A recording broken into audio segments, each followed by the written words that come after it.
Today's video is sponsored by BetterHelp.com, and I've been with them for a long time. BetterHelp is an online platform where we found that you can effectively communicate with your therapist. Now, you begin by filling out a questionnaire, and then you'll be matched with a therapist within a couple of days. And if that match isn't ideal for you, you can certainly make an adjustment there. Now, you're going to be encouraged to journal, and also they have the availability for group therapy on a wide array of topics, and I really like that. So as the need exists, go ahead and take the necessary steps to get the help that you need. And just know that BetterHelp has a 4.5 rating on Trustpilot, so it indeed is a platform you can trust. There's a link below the video that will take you there.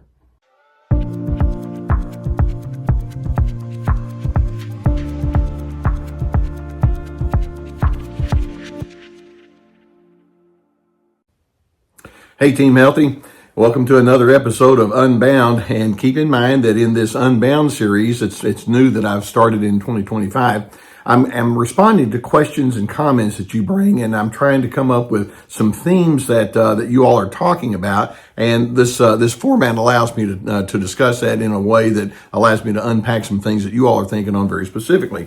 Now, today I have two questions or two sets of comments that I want to get into, and I have two different individuals who are making reference to a brother who has characteristics that are not the same as these individuals who are writing in. And it's like, what's going on here? What kind of influences would make someone inside my family to act this way when in fact I know that I'm able to take it in a different direction? Why do some individuals seem to have the ability to get beyond the narcissistic influences in their personal past, whereas other individuals don't?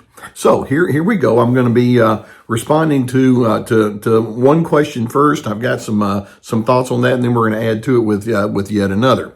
Now, one person writes in and says, "I grew up. My brother and I grew up with a father who was the ultimate narcissist. He had a nasty temper. He was totally selfish, irresponsible, verbally abusive, and toward my brother, some physical abuse too. I was a girl, so somehow I missed the physical abuse.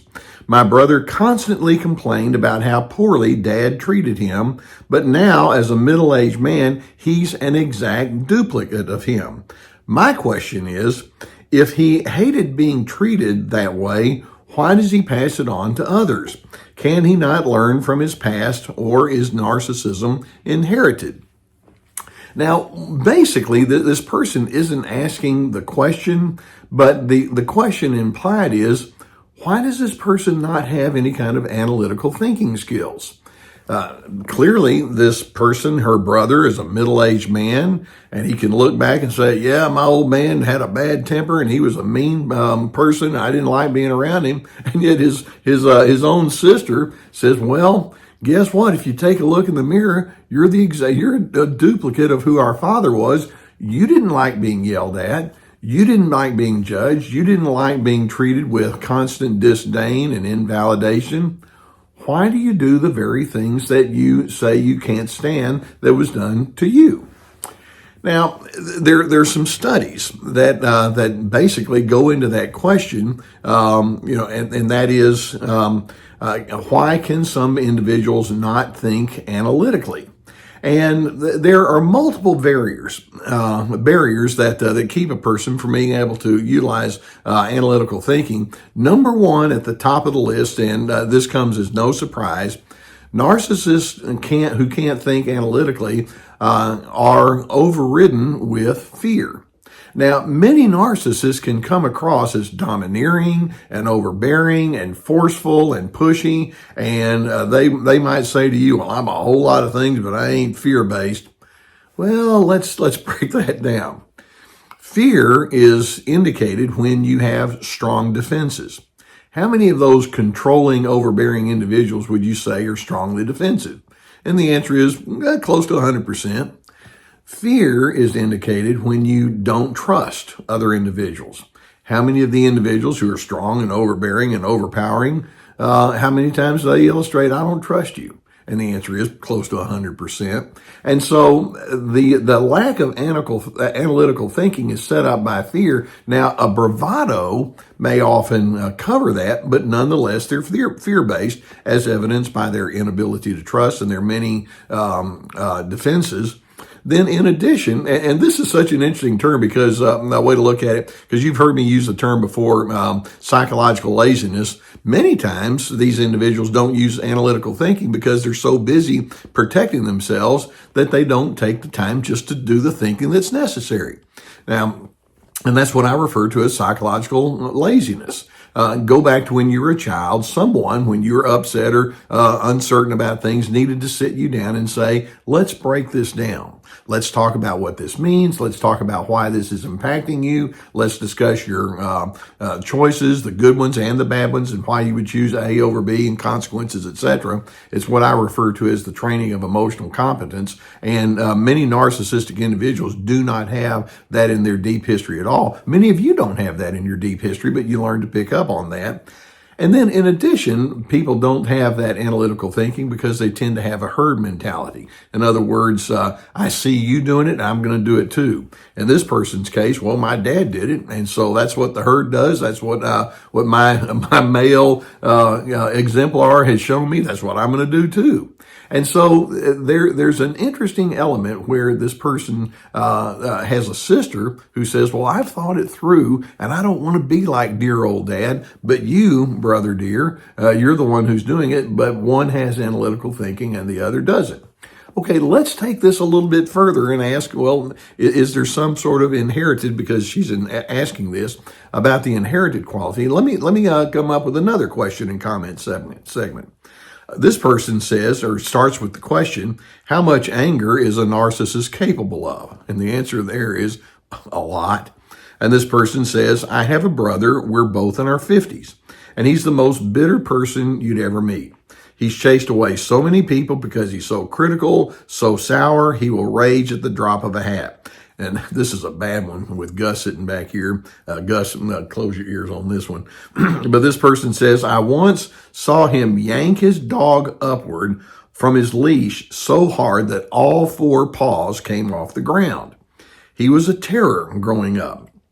You must be a pretty bad dude if you're going to do something like that.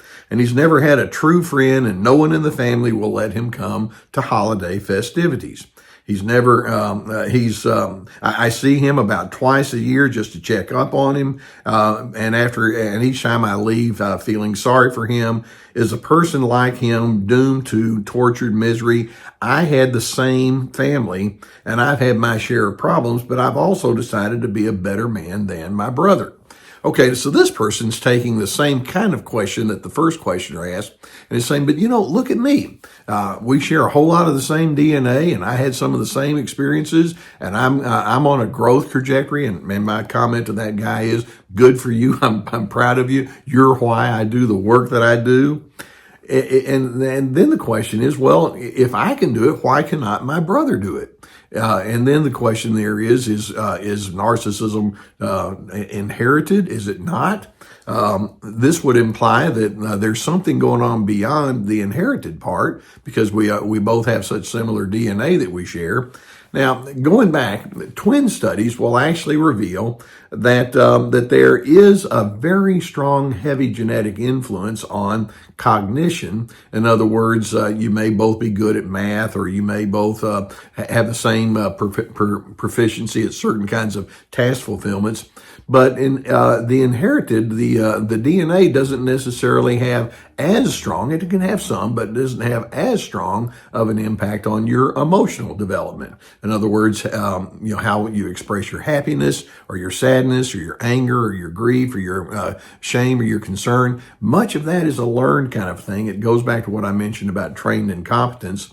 And then you can have some similar biology that makes people prone towards bipolar disorder. It's very well known. If there's one family member that has bipolar disorder, the chances are it's inside that family. But research does indicate that perhaps there's about a 50-50 split between just hard genetics, you're hardwired that way, versus environmental influence, nature versus nurture. And so you can have a situation where you have one brother who watches and observes another brother, and we can have roles inside a family, and the first brother can say, I don't want to be that way. And the other one is so caught up in reacting to the bad influences that they just mimic what they see, even though they complain about it years later. Now, all of this goes to say that if you have any kind of inclination toward narcissistic tendencies, sometimes it's just, you had some bad genetics. There's some individuals that they come out a little bit more dominant and strong, and others are more soft and easy. But many times it's because you haven't taken the time just to pull back and say, who am I? What gives me meaning? How am I going to manage my emotions? What do I believe is the wisest way to find peace and contentment? What am I going to do about this dominance kind of thing? I do believe that that's something that each person can access. Now, some individuals don't have as strong of skills in that regard than others, but I do believe that we each can have some skills with respect to that. So all of that to say, as you observe some other individuals, whether it's inside your family or just people that you know, and you see, well, I know that I'm trying to make some adjustments. I think they probably can too. We're going to cut other individuals a certain amount of slack, saying, well, analytical thinking, empathy is a little easier for some than others. But then we're also going to say, but each person's still responsible. If you want to, you can do better, you can improve, but some are so entrenched in their patterns that it does become a pattern of life that's passed from one generation to the next until someone finally says, hey, I'm going to be the one person in my family that changes the course. I'm not going in that same little direction. I hope that person can be you. And in the meantime, every time you see that brother or that friend or that coworker that just seems to be caught up in their bad grooves, remind yourself, okay, this is a reason that I want to go in my different direction, and then use that as motivation, a springboard for your own personal growth. So thank you for sending these questions in to the people that sent these in. If you do have your own questions, go ahead and throw them in, and who knows, it may show up in one of my Unbound episodes here. So again, thank you for your participation. If you haven't already hit that subscribe button, do so. Please know that I have my sponsors, and one of them is BetterHelp.com. If you have a need for online therapy, just know that there's a link below. I'm a big believer in seeking help for somebody that can help you unpack some of these things that we talk about here on our channel. So make sure you get the help you need. Also on my website, we have www.survivingnarcissism.tv. We have all access to my courses, which are very extensive. My courses have at least 25 teaching videos with handouts and guided questions, or we have my 90-minute PowerPoint presentations. They're called webinars, along with my many articles and books, lots of resources.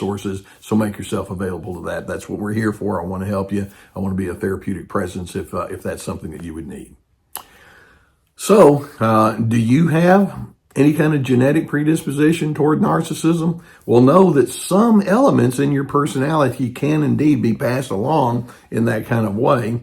Do you also have the willingness to go into the analytical thinking that says, I see it, I'm going to take ownership of it where it's in my life? I'm hoping that as you wrestle with questions like this, you can decide, well, somebody's going to do something in this world to make it a non-narcissistic pattern, and that somebody's going to be me, and I hope you can join the rest of us on Team Healthy. That's what we're here trying to accomplish, and I welcome your efforts in that regard.